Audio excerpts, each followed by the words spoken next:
Hello दोस्तों, आपका स्वागत है हमारे चैनल चैंपियन ज़ैद पर। मैं हूं आपका दोस्त मोहम्मद ज़ैद। और दोस्तों, आज हम लोग पढ़ने जा रहे हैं ज्योग्राफी का third chapter, that is physiography and drainage. So first of all I want to know that which things are included in the physiography and which things are included in the drainage. तो physiography मतलब उस जो भी देश है वहाँ की कौन कौन सी खास बातें हैं, और उसकी जो फिजियोग्राफी है मतलब उसके जो फिज़िकल जोग्राफ़ी है वो कितने पार्ट्स में डिवाइडेड है, और वो पार्ट्स कौन कौन से हैं, वो आता है हमारा फिजियोग्राफी। मतलब माउंटेन्स और कोई ख़ास प्लेटो और ये सब जो ख़ास चीज़ें रहती हैं, इनको हम लोग फिजियोग्राफी बोलते हैं। और ड्रेनेज मतलब होता है, गटर मत बोलना आप। ड्रेनेज का मतलब होता है रिवर्स, कि रिवर्स कहाँ से कहाँ तक फ़्लो होती हैं, फिर वो अपना पानी कहाँ पे छोड़ देती हैं, फिर छोटी छोटी रिवर्स मिलके कौन से ओशन में जाती हैं, तो वो सब मतलब होता है ड्रेनेज।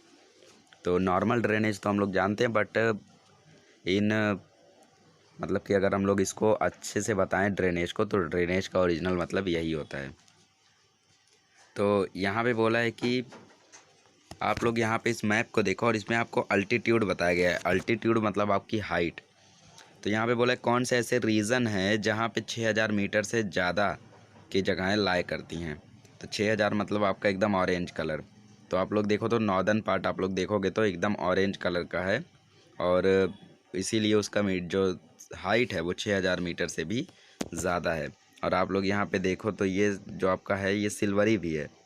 इसे आप लोग देखो तो सिल्वरी भी है। तो इसका मतलब है कि ये जो जगह है ये 8000 मीटर से भी ज़्यादा है। तो इस तरीके से हाइट्स आपको बताई गई हैं, वो आपको पता करना है। अब कुछ रिवर्स आपको खोजने के लिए कहा गया है जो साउथ में फ़्लो हो रही हैं। तो चलिए ढूंढते हैं, थोड़ा टाइम लगता है वरना ब्लर हो जाता है। तो यहाँ पे आप लोग रिवर्स को अभी देख सकेंगे कि कौन कौन सी रिवर्स हैं जो फ़्लो होती हैं। ये देखिए, यहाँ पे लेक की बात करें तो पुलकित लेक है, और रिवर की बात करें तो कावेरी मुझे दिख रहा है। यहाँ पे आपको और भी रिवर्स दिख रहे होंगे। तो कृष्णा रिवर है यहाँ पे, और कोलेरू लेक है। तो ये सारी रिवर्स जो हैं और लेक्स हैं, ये सब फ्लो हो रही हैं साउथ की तरफ। अब यहाँ पे हम लोगों को बोल रहा है कि कौन सा slope of the region in the north shown in dark green.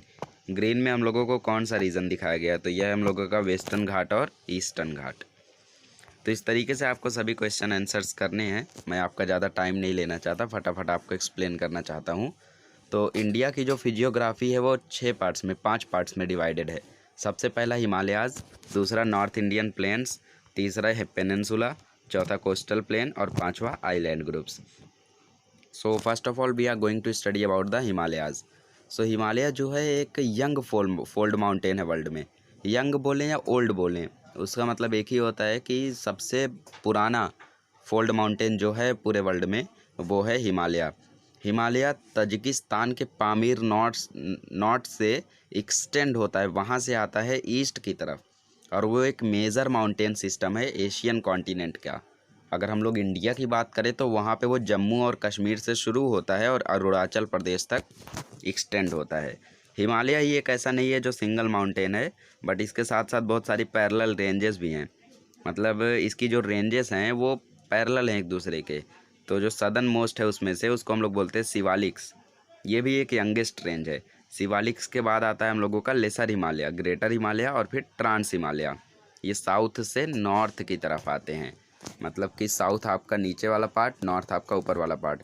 तो शिवालिक्स यहाँ आया, फिर लेसर हिमालय, फिर greater Himalaya, that is Himadri. तो इस तरीके से ये सब young to old fold mountains हैं। माउंटेन रेंजेस को अगर हम लोग डिवाइड करें तो वो 3 पार्ट में डिवाइड होगा। वेस्टर्न हिमालय जो वेस्ट में है, जिसको हम लोग दूसरा नाम कश्मीर हिमालय भी बोलते हैं। फिर सेंट्रल हिमालय, जिसका दूसरा नाम कुमाऊन हिमालयाज़ भी है। फिर ईस्टर्न हिमालय, जिसका दूसरा नाम आसाम हिमालयाज़ भी है।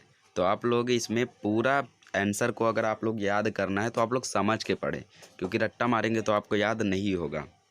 तो पूरा आंसर आपको तीनों पैराग्राफ उसमें याद करना है। Now we will talk about North Indian plains. तो नॉर्थ इंडियन प्लेन्स जो है वो हिमालय माउंटेन के नॉर्थ में और पेनिनसुला के साउथ में, इन दोनों के बीच में रहते हैं। और ये राजस्थान से एक्सटेंड होता है पंजाब तक, वेस्ट के साइड में। राजस्थान और पंजाब से एक्सटेंड होना शुरू होता है वेस्ट के साइड में, और जाता है आसाम तक ईस्ट के साइड में। मतलब अगर हम लोग मैप देखें तो आप लोग यहाँ पे देखोगे तो राजस्थान है और पंजाब है, तो यहाँ से लेके वो आसाम तक जाता है ईस्ट की तरफ। अब ये जो मोस्टली अब फ्लैट लो लाइंग रीजन है, मतलब कि यहाँ पे ज़्यादा अल्टीट्यूड नहीं है, लो लाइंग रीजन है ये। और नॉर्थ इंडियन प्लेन जो है वो दो पार्ट में डिवाइड है। एक पार्ट जो ये अरावलीज के ईस्ट साइड में है वो रिवर गंगा का बेसिन है, मतलब उसका किनारा है, इसीलिए उसको हम लोग गंगा प्लेन्स भी बोलते हैं।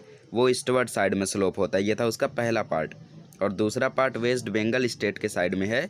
और जो वेस्ट बंगाल स्टेट है इंडिया का और बांग्लादेश है, वो दोनों मिलकर बनाते हैं गंगा ब्रह्मपुत्र सिस्टम, और इसको हम लोग सुंदरबन भी बोलते हैं। और सुंदरबन को जो है उसको वर्ल्ड का लार्जेस्ट डेल्टा भी कंसीडर किया जाता है। तो इस तरीके से नॉर्थ इंडियन प्लेन्स जो है, नॉर्थ इंडियन प्लेन का जो वेस्टर्न पार्ट है, मतलब कि जो राजस्थान साइड का पार्ट है, वो जो है पूरा डेजर्ट से भरा हुआ है, मतलब पूरा रेगिस्तान से भरा हुआ है, इसीलिए उसको हम लोग थार डेजर्ट और मरुस्थली के नाम से भी बोलते हैं। तो मरुस्थली और थार डेजर्ट एक ही है। राजस्थान का जो ज़्यादा से ज़्यादा पार्ट है वो इसी डेजर्ट से ऑक्यूपाइड है। और पंजाब का जो नॉर्थ रीजन है वो वेस्ट के अरावलीज और दिल्ली के वेस्ट रेंजेस पर भी स्प्रेड हुआ है। और ये प्लेन्स क्यों बने हैं? क्योंकि डिपोजिशनल वर्क करते थे सतलज, रिवर सतलज और उसके ट्रिब्यूटरी मतलब वो रिवर जो उसमें आके मिलते हैं। तो मतलब इन लोग अपने साथ कुछ ना कुछ सेडिमेंट्स लाते हैं और डिपॉजिट करते जाते हैं, और इसको हम लोग बोलते हैं depositional work of the reverse. तो जो प्लेन का स्लोप है वो वेस्ट की तरफ है, और यहाँ पे क्योंकि सॉइल जो है वो बहुत ही ज़्यादा फर्टाइल है, उपजाऊ ज़मीन है, तो इसके लिए यहाँ पे हम लोग एग्रीकल्चर बहुत ही ज़्यादा प्रैक्टिस करते हैं। अब बात करते हैं पेनिनसुला की। पेनिनसुला जो है वो साउथ में है नॉर्थ इंडियन प्लेन के, और इंडियन ओशन के साइड पे वो टैपर करता है, और उसको हम लोग बोलते हैं इंडियन पेनिनसुला। वहाँ पे कई सारे प्लेट्यूज़ हैं और हिल रेंजेस भी हैं। अरावलीज जो है नॉर्थ में वो ओल्डेस्ट फॉल्ट माउंटेन है।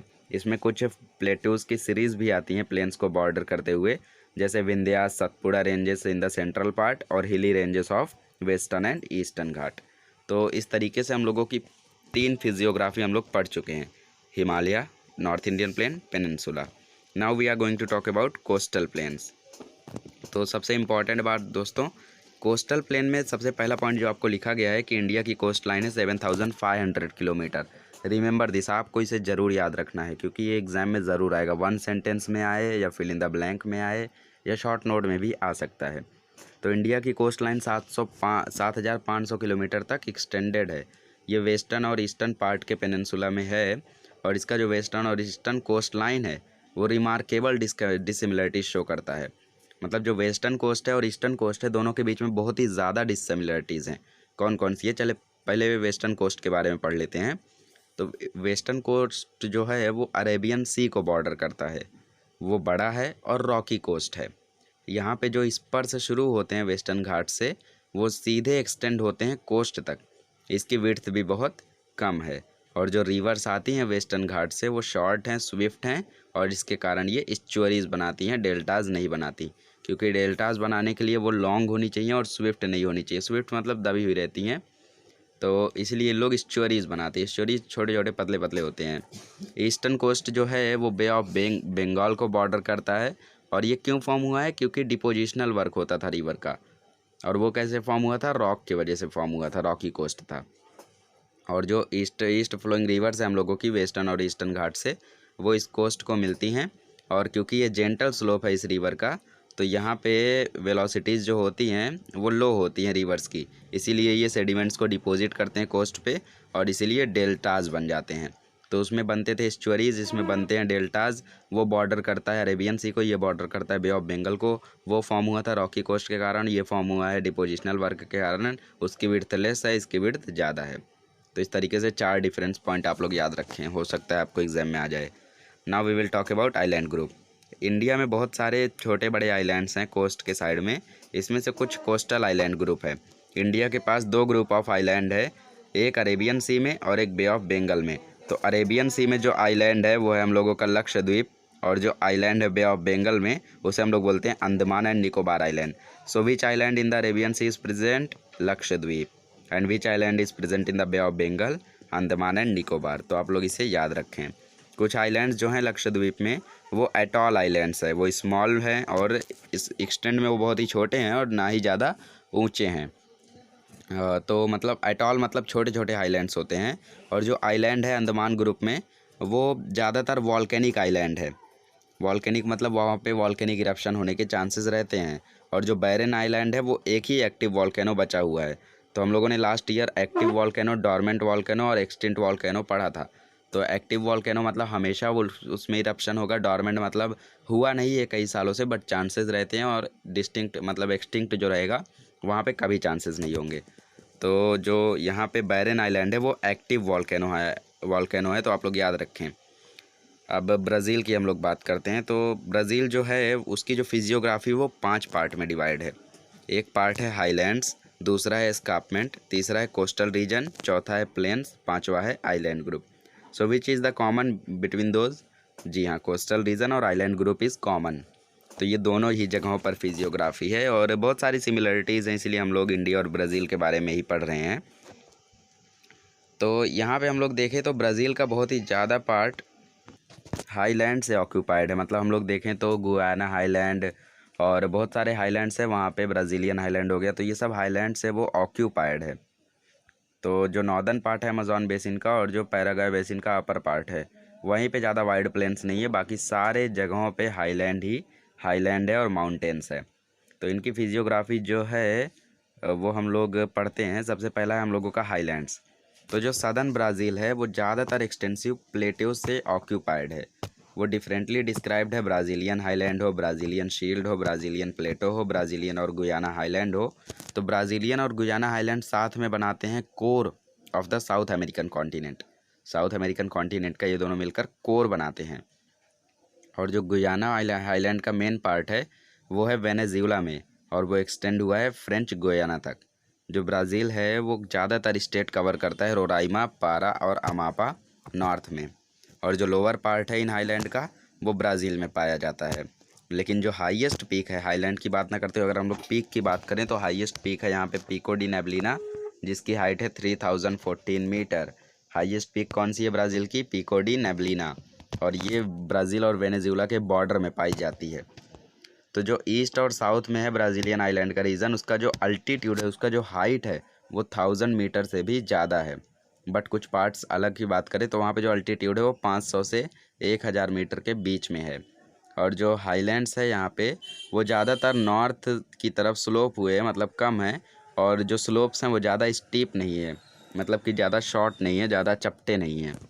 जो ट्रिब्यूटरीज़ हैं Amazon flowing through this region make rapid, मतलब कि जो अमेज़न रिवर की ट्रिब्यूटरीज़ हैं वो जब यहाँ पे फ्लो होती हैं तो वो यहाँ पे रैपिड वाटरफॉल बनाती हैं। झरना जो है वो तगड़ा बनाती हैं। और जो नॉर्थ है यहाँ पे तो स्लोप्स वहाँ पे स्टीप हैं बट एब्रप्ट नहीं हैं। तो रिवर्स जो यहाँ पे टर्मिनल पोर्शन आइलैंड के होती हैं वो अटलांटिक ओशन को मीट करने के लिए फ़्लो होती हैं। कुछ मेजर्स रिवर हैं उरुगाय, पैरागाय और पराना। ये सब ओरिजिनेट होती हैं सदर्न स्लोप से हाईलैंड के और एंटर होती हैं अर्जेंटीना में। और उसका जो स्लोप है वो ईस्ट के साइड में स्टीप है और एस्कार्पमेंट के फॉर्म में हम लोगों को अपीयर होता है। तो एस्कार्पमेंट की बात हुई तो हम लोग अब एस्कार्पमेंट के ही बारे में पढ़ लेते हैं। तो अगर आप लोग यहाँ पे मैप देखो तो आपको यहाँ पे एस्कार्पमेंट दिखेगा। ये रहा हम लोगों का एस्कार्पमेंट। जी हाँ दोस्तों, ये रहा हम लोगों का एस्कार्पमेंट। और यहाँ पे देखें तो हम लोगों को गुयाना हाईलैंड दिखेगा और यहाँ पे वेनेजुएला भी मुझे दिख रहा है। तो ये सभी आप लोगों को मैप याद रखना है, ठीक है। जो जो मेन पॉइंट है वो मैं आपको बताता हूँ। आपको पिको डी नेबलिना याद करना है, ब्राज़ीलियन हाईलैंड याद करना है, गुयाना हाईलैंड याद करना है, अमेजॉन रिवर बेसिन याद करना है, ब्राज़ीलिया याद करना है और एस्कार्पमेंट याद करना है और पंतनल याद करना है, काटिंगा याद करना है। आज के लेसन में बस इतना ही याद करना है। नेक्स्ट चैप्टर में जो रहेगा वो मैं आपको बताऊँगा। सो आप लोगों ने वहाँ पे एस्कार्पमेंट देखा होगा, तो चलिए एस्कार्पमेंट के बारे में पढ़ते हैं। तो जो एस्कार्पमेंट है वो बहुत ही छोटा सा एरिया ऑक्यूपाई करता है। लेकिन जब छोटा सा एरिया ऑक्यूपाई करता है तो क्या ज़रूरत है उसको एक डिफरेंट फिजियोग्राफी में दिखाने की? क्योंकि उस पे जो इफ़ेक्ट है नेचर का उसको एक सेपरेट फिजियोग्राफिक रीजन बनाता है। मतलब वो एक अलग ही रीजन है एस्कार्पमेंट। क्यों? क्योंकि वहाँ पे जो इफ़ेक्ट है नेचर का वो बहुत ही अच्छा है।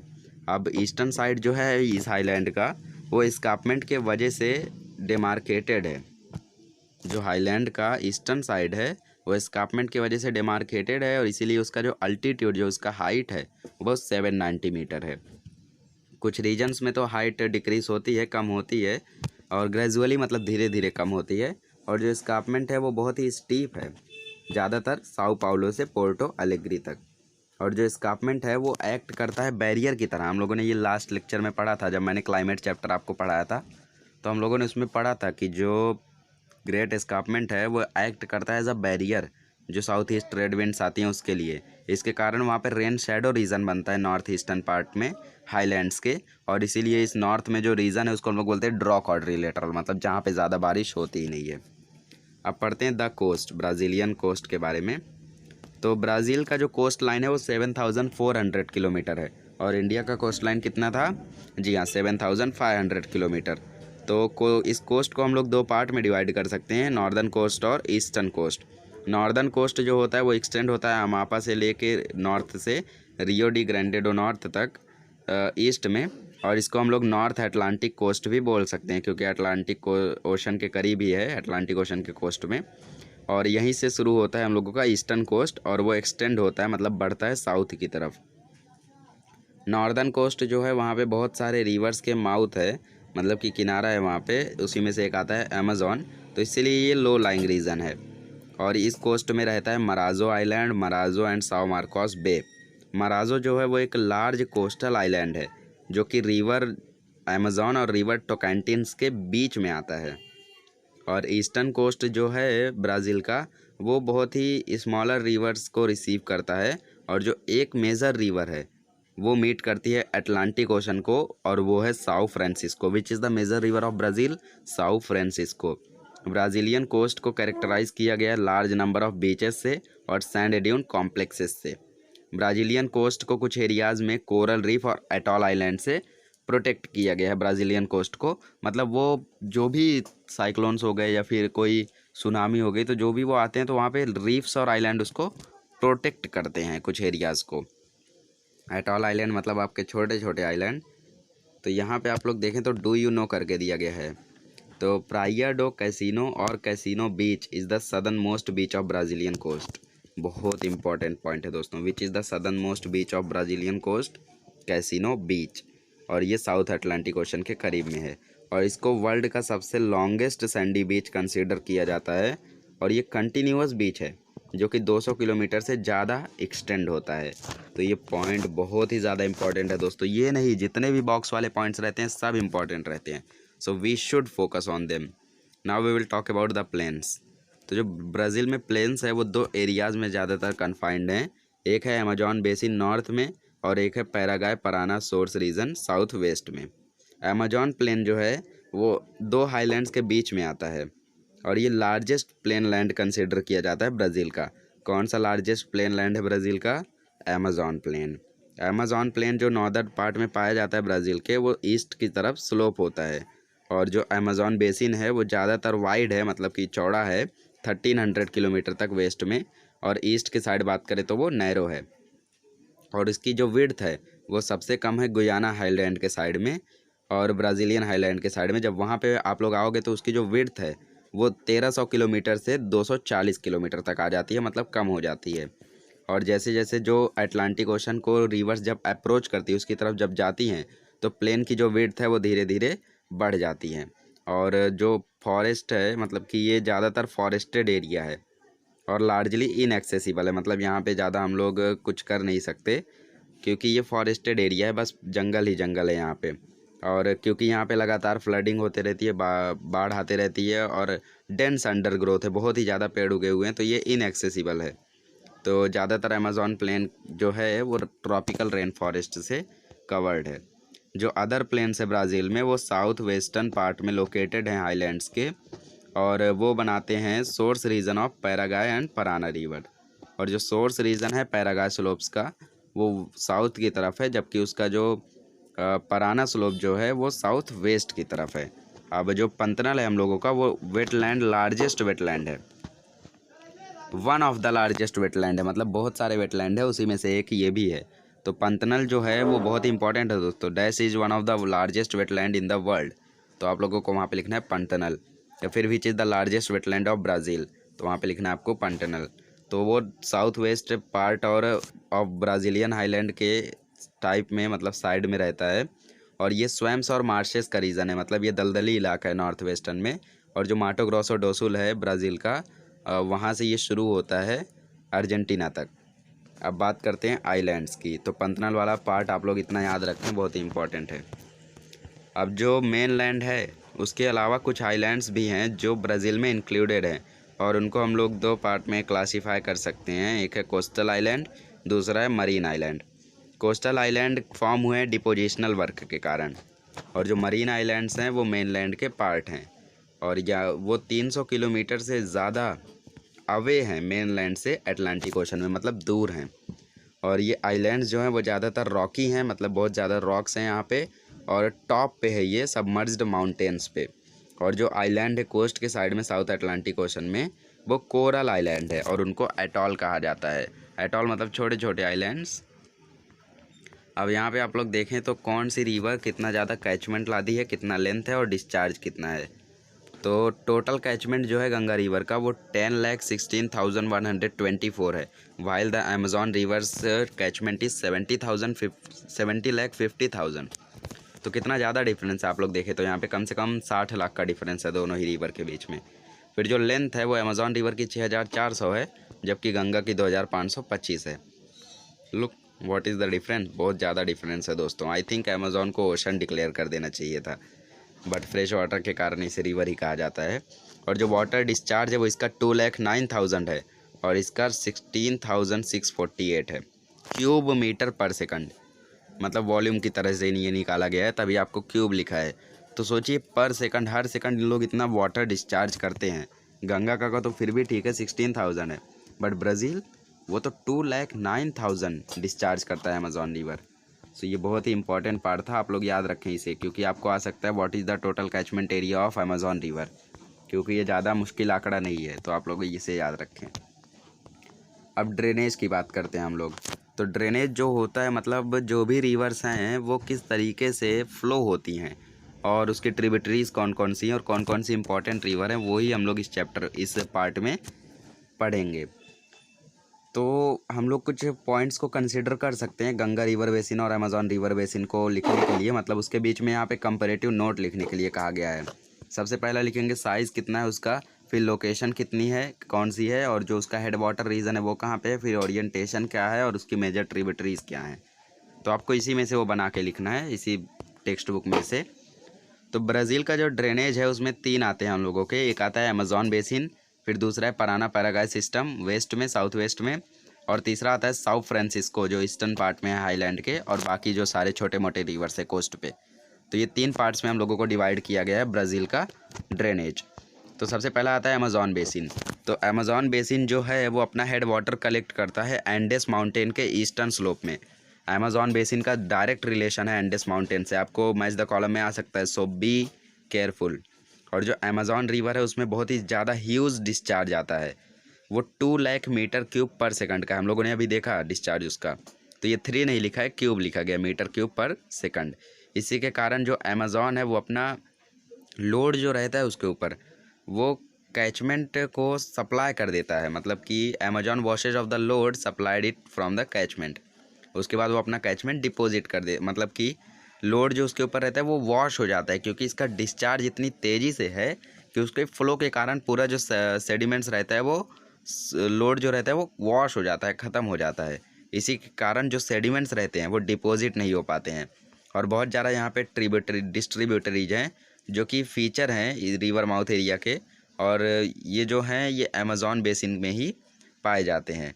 और उसके अलावा हम लोग पाएंगे सीरीज़ ऑफ आइलैंड जो कि माउथ पे डेवलप हो गए हैं अमेजॉन के कोस्ट लाइन के बियॉन्ड पीछे।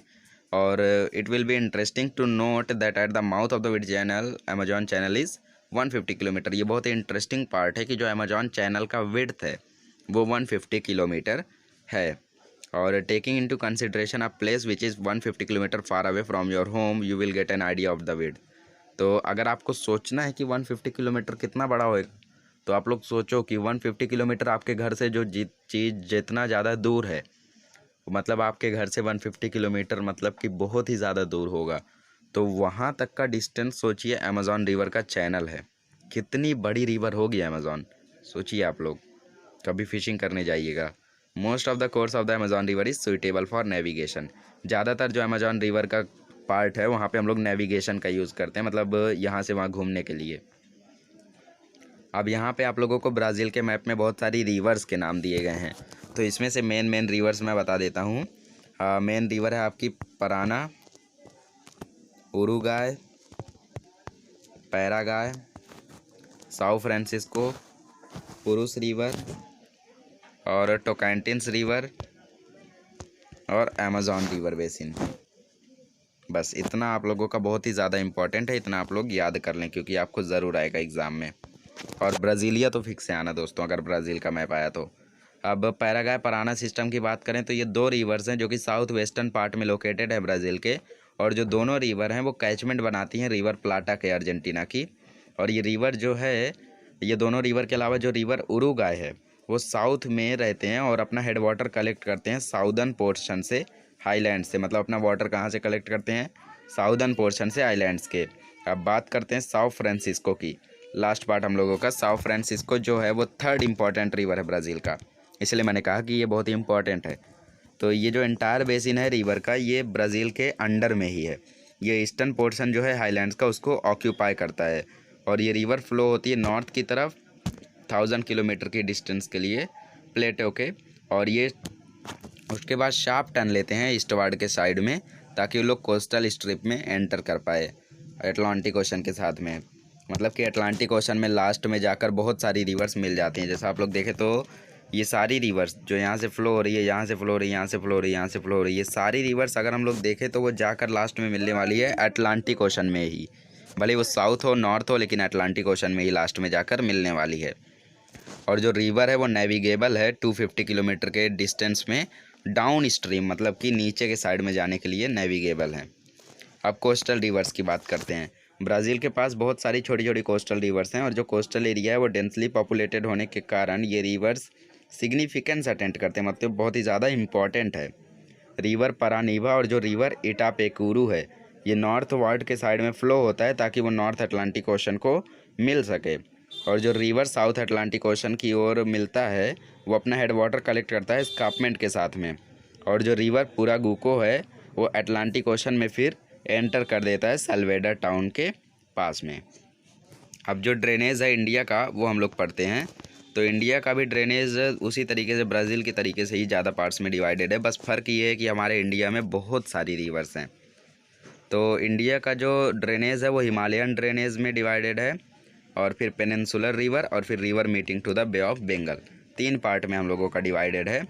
तो यहाँ पे आप लोग देखें तो बहुत सारी इंपॉर्टेंट रिवर है। इसमें से मोस्ट इम्पॉर्टेंट रिवर है river Ganga, river Brahmaputra, river मेहंदी Mahanadi, river Narmada, river Godavari, river Krishna, Kaveri. Where is Kaveri? जी हाँ, ये रही आपकी रिवर कावेरी। और लास्ट में रिवर नर्मदा, लूनी, लेक सांबर, इंडस जो कि कावेरी ही है, सुतलुज। बस इतना रिवर आपका बहुत ही ज़्यादा इम्पोर्टेंट है, इसी में से एक आएगा बोर्ड में दोस्तों। और जब मोस्ट इम्पॉर्टेंट है वो है हम लोगों का ब्रह्मपुत्र और गंगा और कृष्णा। ये 3 रिवर आप लोगों को बहुत ही ज़्यादा इम्पॉर्टेंट है। और ये मैंने लेक सांबर और लूनी इसलिए कहा क्योंकि राजस्थान में मात्र यही एक लेक है जो कि वहाँ पे पानी रहता है यहाँ पे, और एक रिवर है। तो ये बहुत ही ज़्यादा इम्पॉर्टेंट है क्योंकि आपको आ सकता है only lake present in Rajasthan, तो आप लोगों को लेक सांबर लिखना है। तो राजस्थान के पार्ट में ज़्यादा बारिश नहीं होती, हम लोग जानते हैं, तो इसीलिए यहाँ का पार्ट ये इम्पॉर्टेंट है। अब सबसे पहला हिमालयन ड्रेनेज के बारे में पढ़ते हैं। तो ज़्यादा से ज़्यादा रिवर जो हैं वो हिमालय में ओरिजिनेट होती हैं बहुत सारे ग्लेशियर्स से। ग्लेशियर्स मतलब आपके जो बर्फ़ जो जमा हुआ रहता है एक जगह पर हिमालय में, वहाँ से ओरिजिनेट होती हैं।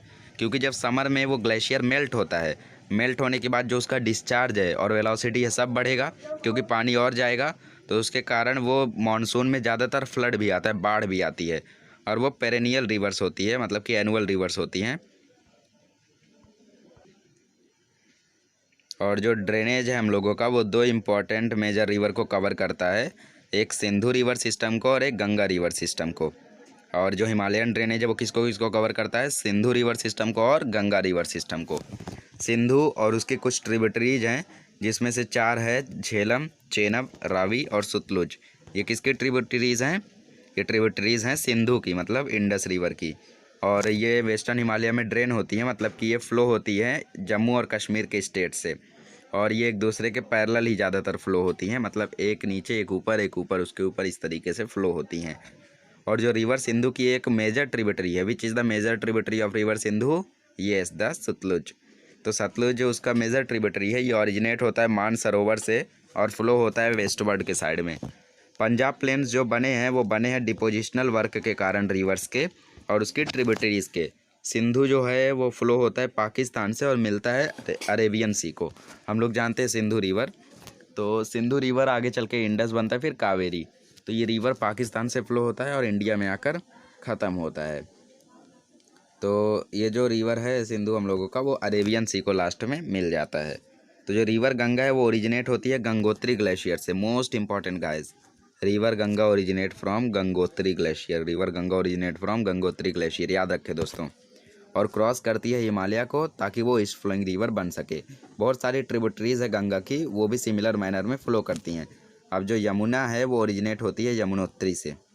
यमुना कहाँ से ओरिजिनेट होती है? यमुनोत्री से। और गंगा कहाँ से ओरिजिनेट होती है? गंगोत्री से। बहुत इंपॉर्टेंट पॉइंट है दोस्तों, याद रखें।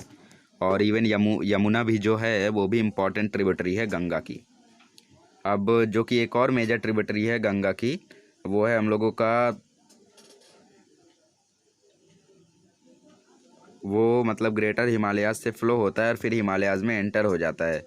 और जब वो हिमालय से फ़्लो होता है उसको हम लोग बोलते हैं सैंगपो। कौन सी है वो मेजर ट्रिब्यूटरी? सैंगपो। अभी हम लोग उसका असली नाम पढ़ेंगे, और जो कि है ब्रह्मपुत्र। जब वो हिमालय को क्रॉस करती है तो उसे हम लोग बोलते हैं डिहांग। और फिर उसके बाद जो ईस्टवर्ड फ्लो होती है तो उसे हम लोग बोलते हैं ब्रह्मपुत्र। जी हाँ, चाइना में था तो उसको हम लोग बोले सैंगपो। थोड़ा आगे आया तो उसका नाम हुआ डिहांग। इंडिया में आया तो इंडियन नाम रख दिया गया ब्रह्मपुत्र। तो गंगा की मेजर ट्रिब्यूटरी कौन है? ब्रह्मपुत्र। और सिंधु की मेजर ट्रिब्यूटरी कौन है? सतलुज। चलिए आगे बढ़ते हैं।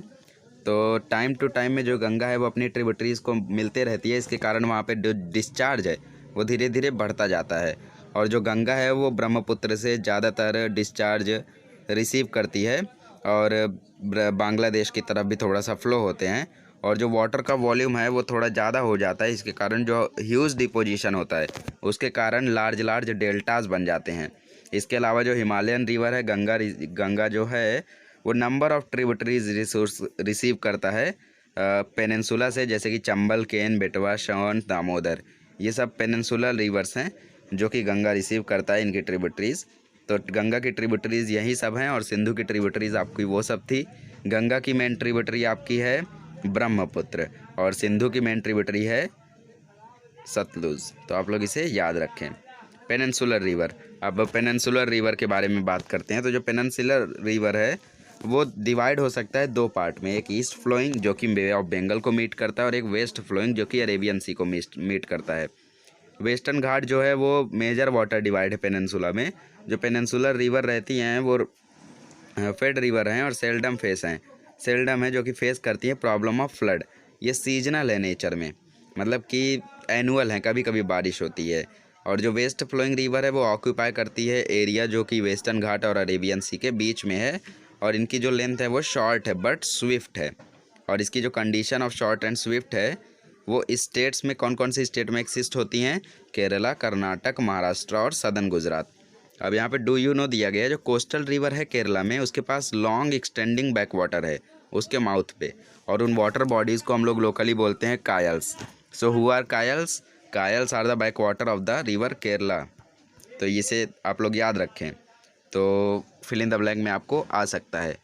और further northward one comes across the river flowing system in the Gulf of Khambhat. These river system are Tapi, Narmada, Mahi and Sabarmati.